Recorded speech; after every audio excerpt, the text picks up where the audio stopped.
So the 2025 dev stack is getting out of control. You still have your languages and your tools, your frameworks, your general workflow, but now AI is woven into every single part of it. And if you're drowning in all of the AI noise and hype and chaos, well, I'm hoping that this video kind of clears things up by walking through the software development workflow and showing you how AI can help you do each step along the way. And look, if you're like, well, I'm fine with my current stack, why should I care? Well, if you're coding for fun, maybe AI can help you eliminate some of the parts that you don't find as enjoyable. But if you're coding professionally, a good dev that uses AI to his advantage is going to be more efficient than a good dev that doesn't. So when you have your quarterly review, you're going to be asked why you're not getting as much work done as your teammates. It's the same idea as why you use code editors instead of just Notepad, because it helps you do your job better and faster and all of it. That's what AI can do when you use it right. I've got timestamps below, so feel free to scrub through to whatever part of the workflow you want help with. But let's start at the beginning, planning and architecture. This could be an entirely new project or adding a new feature to an existing code base. What you normally do is you gather requirements, you whiteboard the data flow and schema, list tech spikes, get a quick team thumbs up,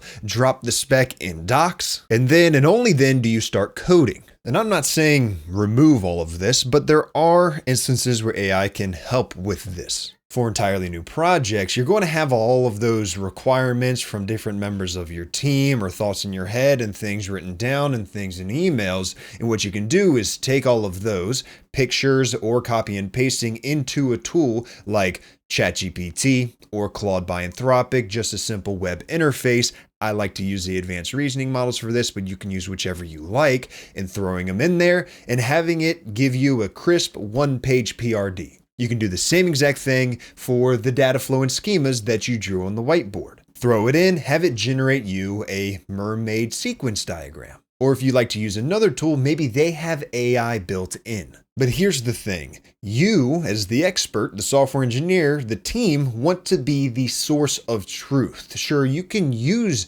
AI to help you figure out some requirements, or maybe you didn't think about everything and you can lay it out within AI and say, am I missing anything for this goal based on this PRD? Like what are some missing spots? And you can read through and say, oh yeah, we did miss that. But again, you want to be the source of truth, not here's the idea, give me a full PRD.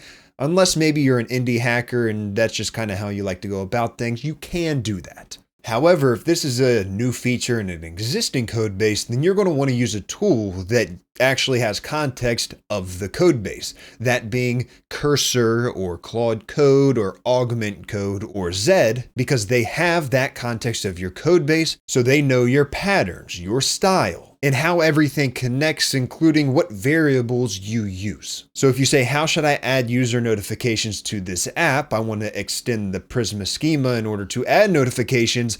It has all of that stuff. But I will say a very quick tip is that AI, especially right now, loves to be a yes man. If you say, I think this is the best way to go about it, it will agree with you even if it's not. So you need to tell it to be critical, be honest, and actually challenge you and find the best way to go about it or leave some things open-ended. That goes for this example as well as throughout the rest of the video. And now in our workflow, we have project setup and scaffolding. But not only that, you know how when you would need an admin dashboard, you would just buy a template and then use that template, integrate it into your existing project?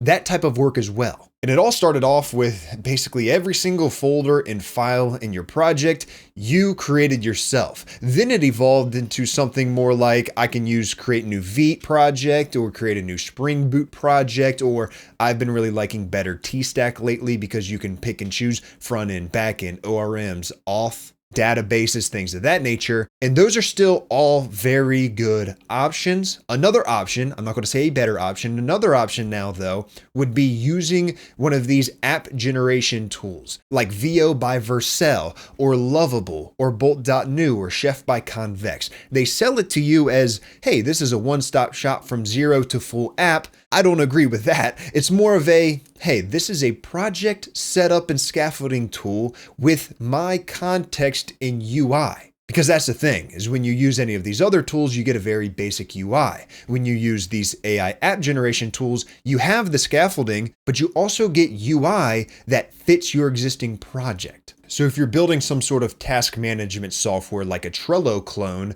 it'll have effectively what looks like Trello. But just like these project scaffolding tools, it is very tech stack dependent. If you're looking for some sort of admin dashboard or UI component that has a ShadCN, Tailwind CSS look with Next.js or React, then VO by Vercel is pretty good at this. Whereas you have something like Bolt.new, which claim they're full stack, and they're more of a React with Vite front end, with TypeScript and Tailwind CSS, but Node.js on the back end. And they can integrate with various databases. Lovable.dev is very similar, React, TypeScript, Tailwind CSS, Supabase for the backend and database. And then Chef by Convex, which is built on Bolt.new, React, TypeScript, Tailwind CSS on the front end, obviously Convex on the back end, but you can have APIs and authentication and it's a full database. This one has been my favorite, but of course it locks you into Convex. And if you haven't noticed, all of these are TypeScript, JavaScript, presumably because that is the largest market for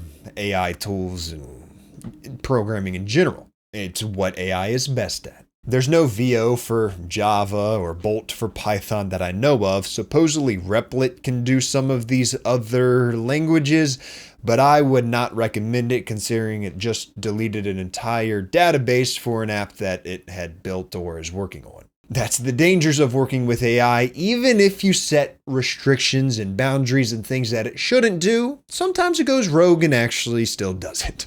Now the meat of it, actually writing code. These are going to be the tools that you have heard of everywhere, but there are two main ways to do it. And that is, again, with a tool that has context of your code base, whether that be IDE based, like using Augment Code in VS Code or in JetBrains, using a VS Code fork like Cursor or Windsurf, which I don't even know if Windsurf is still a thing. It's been passed around more than...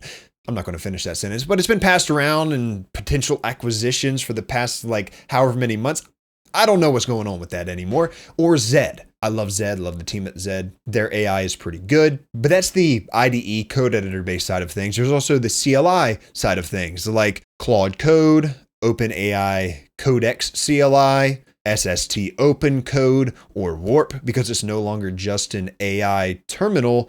It is also an agentic development environment, as they call it, which all of these, is my understanding, can run multiple agents tackling multiple tasks all at the same time, and they're pretty good. Claude Code, even though I had a bad first impression of it, people seem to really, really like, and you can also have it open right in your JetBrains IDE or VS Code code editor. But they all work pretty similar, just a little bit different user interface. It is a chat bot, if you will, that has context of your code base that you can highlight code or reference a file or your entire code base and say, refactor this, implement a new feature in this file based on these requirements, convert this to TypeScript, add error handling to this function, or you can ask, why is this throwing an error? Or you can highlight the stack trace and Control I typically, which will throw it over in the chat box as context,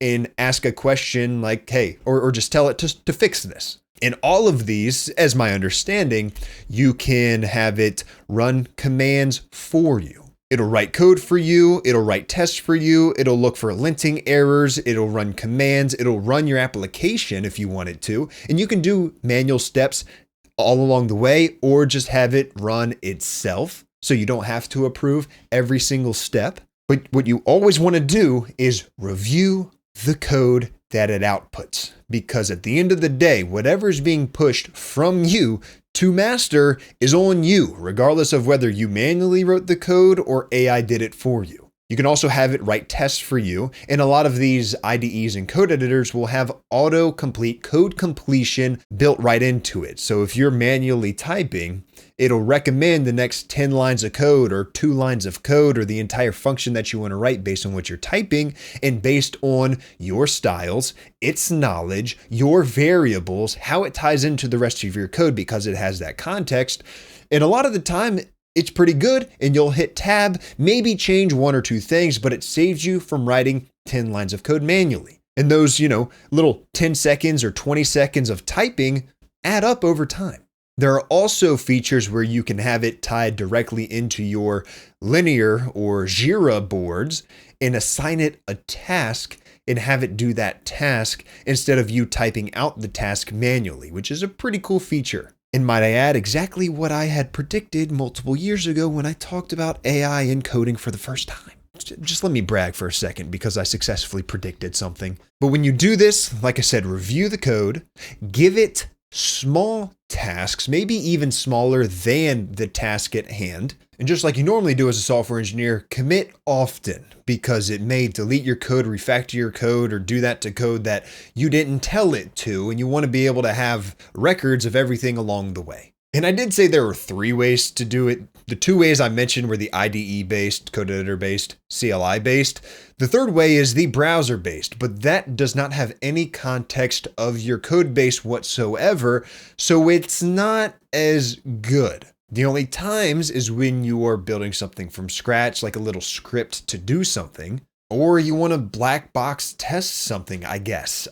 It does have a learning advantage when you do it that way because you have to figure out how to take this code just like you would copy from Stack Overflow and fit it into your code with your variables, with your styles, with all of that, which is good. But it's not, I'm talking about efficiency here, using AI to help you with that, and that's not it. So I just wanted to address that. And one of those scripts that I used to always do was web scraping scripts, which brings us to the next section in the sponsored portion of today's video, browser automation with browser bases, director, and stagehand. So normally you'd write or have AI generate you Selenium scripts or Playwright scripts. I can't be the only one that has some sort of reaction every time I see WebDriver wait. So BrowserBase created a new tool, Director.ai, where you can automate anything in the browser using human language, and it generates stagehand code, which is BrowserBase's AI browser automation framework. So if you need detailed research with live information, like if you're getting data for your job, for your company, or just something personal, you can research anything, you can have it perform tasks, like pay for your parking tickets,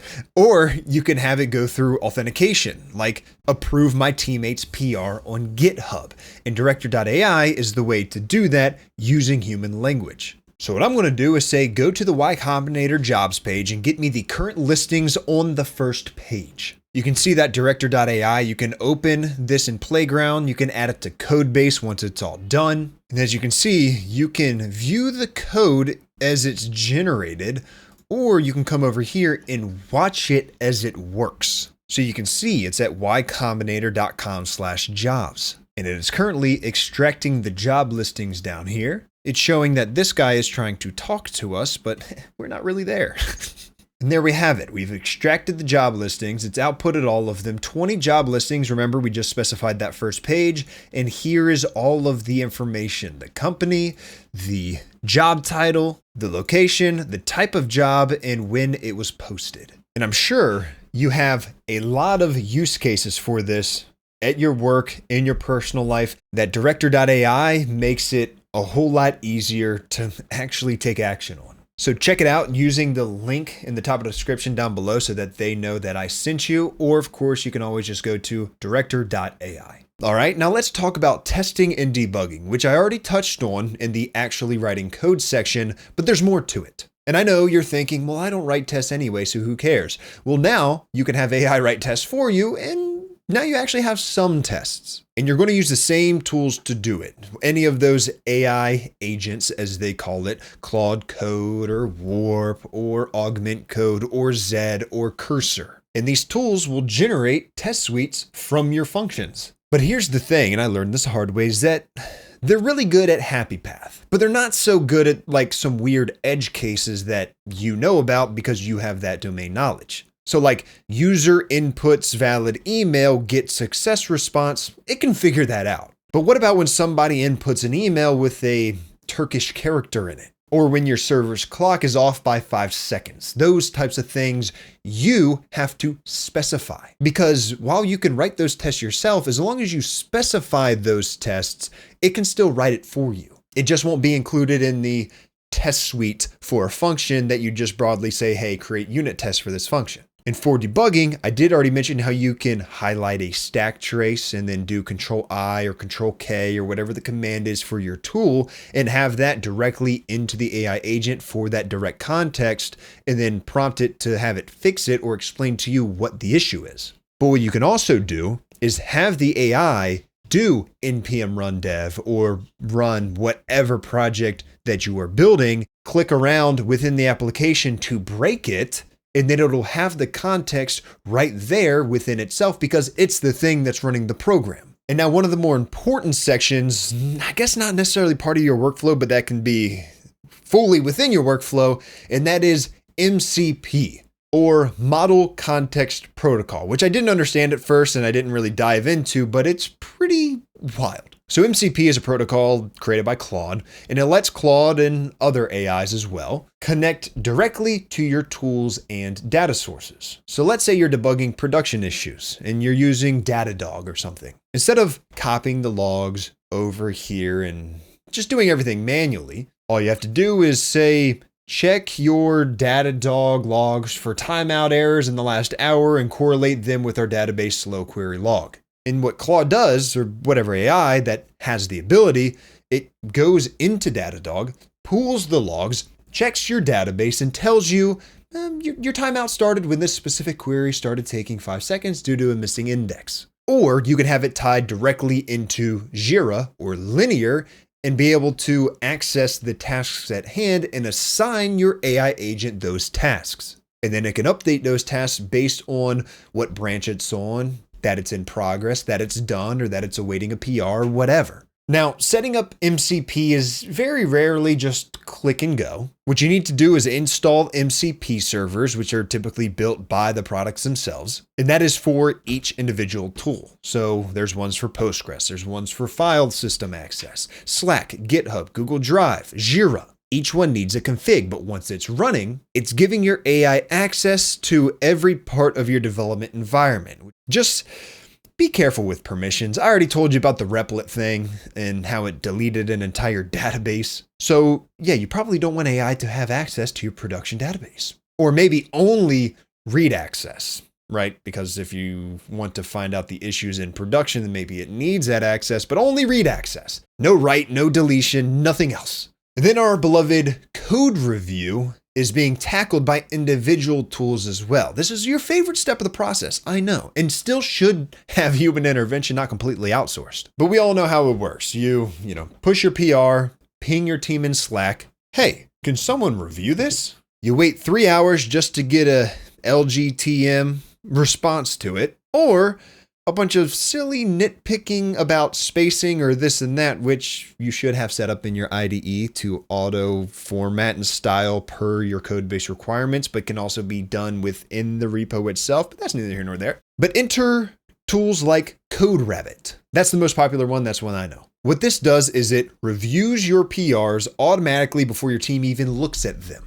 And it's not just linting, though it does that too. It's catching actual logic bugs and security issues and suggesting better patterns. So it's the PR before the PR, and it'll give whoever is reviewing your code effectively an overview of what could be fixed. And they'll look at it and say, maybe, no, you're not exactly right on this, CodeRabbit, or maybe CodeRabbit is right on this and needs to actually expand based on, and then it's able to do the actual human review. And you also have GitHub and GitLab, and I don't know about Bitbucket, who knows, that are building these types of tools within the platform themselves. But something I have found is that these AI reviewers, and a lot of AI, are oftentimes very confident, even in bad suggestions. It'll double down, triple down, quadruple down, even when you're like, hey, this doesn't seem right. Are you sure about that? Oh, I'm definitely sure.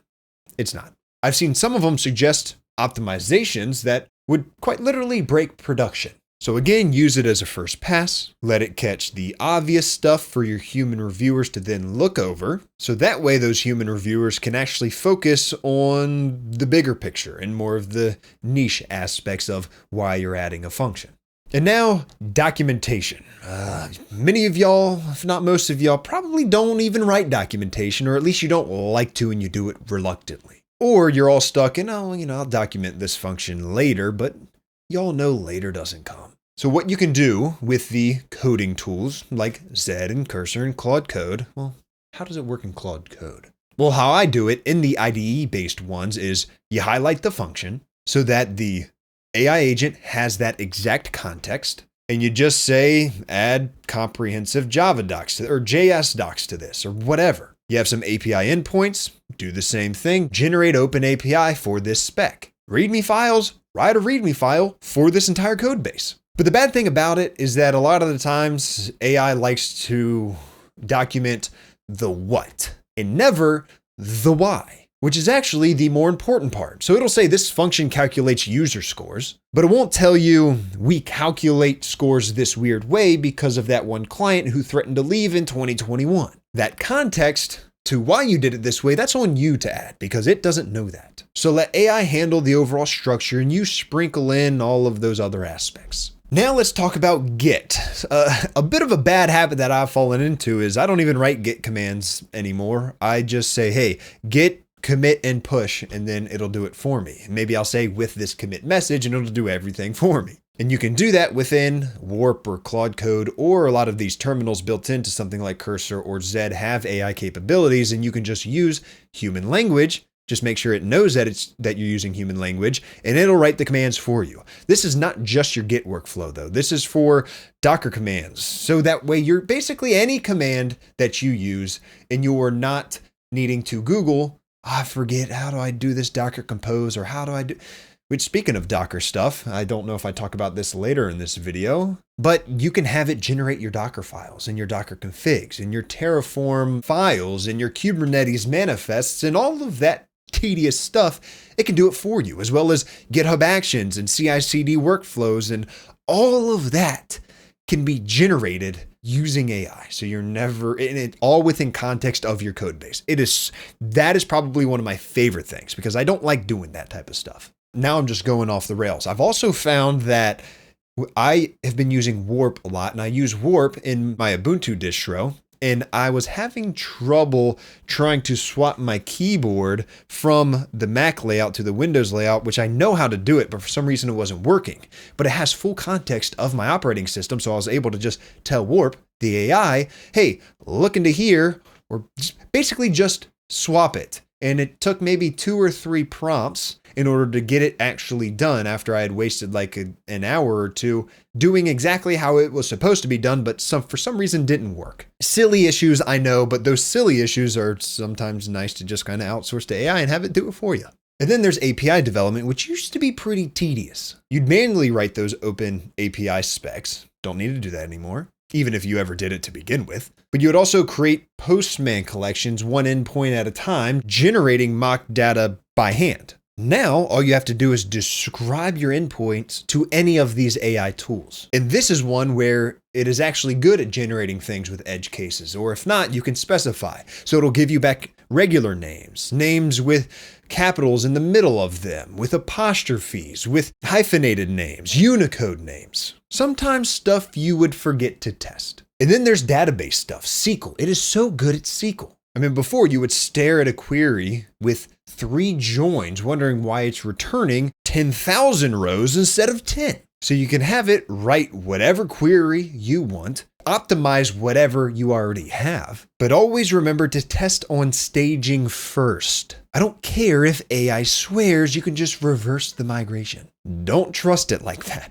And then we have DevOps and deployment, which I mostly mention just sprinkled out throughout this. Everything from YAML files to Docker files. No more Googling Kubernetes deployment YAML example for the 100th time, mind you, because who remembers that stuff? I don't, because I don't do it enough. A lot of these things where you just kind of set up once, maybe every year, if that, you're really not going to remember it. So you have to relearn it basically every single time, or you just outsource it to AI. And yes, you're going to be using the same tools that have context of your code base for all of this, the Cursor, the Claude Code, the Zed, the Junie maybe, the Augment codes. But listen, you need to keep in mind this is infrastructure code. If you don't review the code that your AI writes for JavaScript, okay, there's a user-facing bug that this button is a little bit different or it takes you over here. But if you have a bug in your Kubernetes config, your entire platform is down and you're sitting there explaining to your CEO why nobody can use the app. So when you're writing a GitHub Actions workflow that runs tests and builds and deploys to staging and waits for approval, then deploys to prod, review it like your job depends on it, because it kind of does. Am I getting overly animated with this? Yes, but it's very interesting stuff. And then there's security and monitoring. It used to be you'd run some security tool, get back 500 vulnerabilities, spend the next week figuring out which ones are real and which ones are noise. But now tools like CodeQL and Sneak, they're using AI now to not only just find issues, but also to explain them in human terms. See, things like this, you have an existing platform, an existing tool that then utilizes AI to improve it. I really like, as opposed to just having an AI tool as an AI tool. Or if there's something weird in production, you can take those logs and paste them into ChatGPT or Claude, because they're very good at pattern matching, and say, why did our API response time spike at 3 a.m.? And it'll probably spot that one endpoint that is getting hammered by a cron job. Just make sure you're not pasting anything that is like sensitive customer data or API keys and things like that. But I also want to talk about the pitfalls real quick, which I addressed a lot of as we went along. One I didn't mention though is that skill atrophy is real. If you are depending on AI for basically all of this, to write all of your code and your tests and your docs and everything we talked about, you're going to get worse at it because you're not exercising that muscle. And if you can't debug without AI, you're screwed if it decides to hallucinate something. And security is another big one. AI will introduce vulnerabilities, or maybe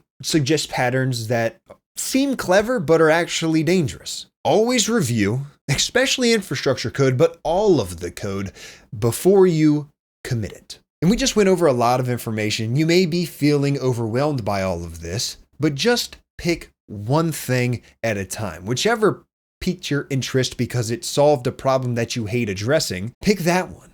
And then start using that and learning that. There's more to all of these tools than I went over in this video. This video is supposed to be more of a gateway drug to AI, if you will, not an end-all be-all tutorial. So week 1, you're working every single day. You're using Zed now and using the AI features and the code completion and the terminal down there. And you're testing out different models. For models, you probably want to use Opus 4 if you have all the money in the world, Sonnet 4 if you don't, and then Gemini 2.5 Pro if you don't care about tool calling and you want something cheaper than Sonnet 4. But a lot of those are on plans, so it doesn't really matter that much. Just manage your usage. And then just slowly get used to using this for different things like writing tests and then reading stack traces and trying to fix bugs, or maybe even finding bugs, or creating diagrams because you don't have an architectural diagram for your existing code base and it can do that for you. And then just slowly add and learn as you go, because the dev world has changed, whether we like it or not. And it's not about AI replacing programmers one-to-one. It's about programmers who use AI being prioritized over those who don't. But the good news is you're not behind. You can start today, get up to speed, and learn as much as you can. I hope this helped in some way. If it did, subscribe only if you're going to watch more of my videos. Like the video, and I'll see you on the next one.